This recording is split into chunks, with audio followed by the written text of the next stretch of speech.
Nick Reich with Behind Bars Racing, Fordzilla. A little recap this weekend, some things that happened that we figured out, and they all make sense now. First off, the course was amazing. It was a combination of like a supercross track and a rock bouncer course, which I love. I love jumping things. I love trying to clear things, and it was really awesome. But course one, come on back here. We had a failure, and I want to kind of explain everything and why and what happened here. One of our link arms broke for our sway bar. Now, this is not a problem with the link arm or anything like that. What it is this chassis was built a long time ago, and in those times, this sway bar setup was adequate. Now that we're going so much faster, pushing so much harder, this sway bar is so short, it can't twist far enough without, it runs into a wall, and of course breaks this off when you start taking massive hits. So this has happened before. We had extras. I mean, it's something we deal with. In the middle of the season, I don't want to make a change. I got extra parts of everything. I just want to keep going so I can keep the adjustment where I want it. Now, what I didn't know what happened is right on course one, we started off, we took off. It was about 100 feet, 70 feet, somewhere in there, and there was a rock ledge. Right on course one, I hit that and heard a big bang and instantly thought something broke. Now, it felt like in this back corner, and the machine was swayed. I thought I broke a shock bolt again or broke a strut or something, and it turns out it wasn't. Turns out it was this. But what happened was when this broke, this was attached here, and this was swinging around.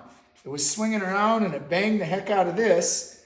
And somehow, I haven't figured it out yet, but somehow it got this out of adjustment, and it made my rear tires be turned a little bit. Might have bent this, actually. And then the other thing that it did is it swung around, and it nicked up this shaft real. It's really hard to see on here, but you can feel it. But it nicked up this shaft enough, long lines, and as the shaft was going up and down, actually you can see the damage up here where it hit a bunch of times. But as the shaft's going up and down, it completely let the pressure out of the strut. So this strut has no downward pressure on it. It's just hanging there. And what that does on any vehicle is that takes away all the traction of this tire.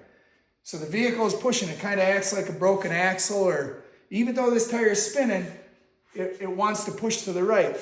Now, everybody that seen me on course one, they were freaking out because they're like, what is he doing? He's driving like a madman. Well, I couldn't keep the vehicle going where I wanted. I was giving it gas. I was fighting it every which way. One was because I had no sway bar and I had tons of body roll. Two, I don't think this happened on course one yet. But then course two, I went and I repaired this right away. We grabbed another one. I got that fixed instantly. And course two, I made a shock adjustment. Now, when I made the shock adjustment, these are different shocks. They're off Jensen Brothers race car.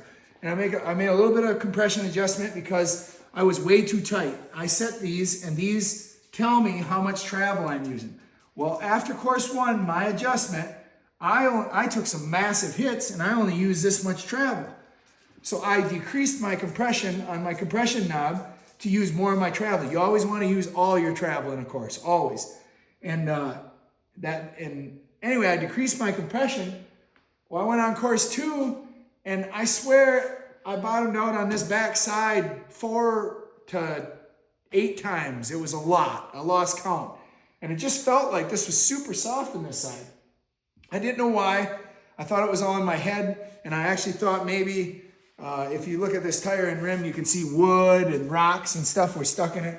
I thought maybe I was bottoming out real hard, and maybe that was the rim hitting the rocks. Anyway, getting it home, getting it washed up, and doing an inspection and trying to rack my brain of everything that's different and why the machine didn't handle like I want, because I really could have went a lot faster, but I could not keep the machine going where I wanted, which is not normal.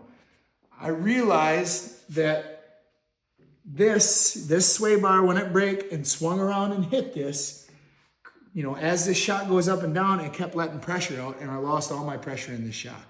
So that's what caused the problem.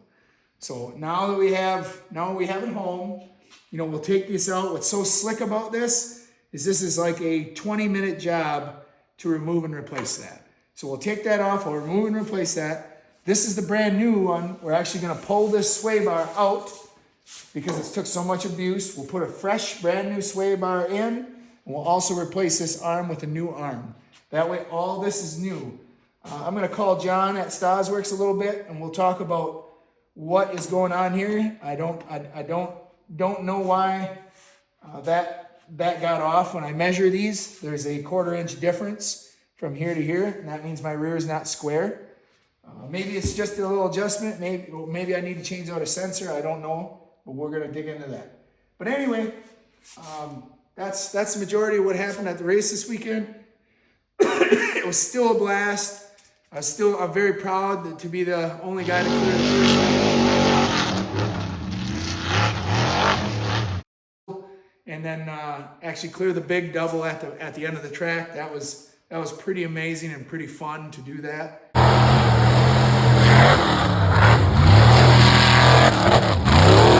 And a lot of good video. I had a great time. I still ended up on the podium. I just want people to know that's why I felt like the car was out of control and hard to drive. It's because there was issues that I was unaware of. But anyway, that's all. We'll get her fixed up and get back to it.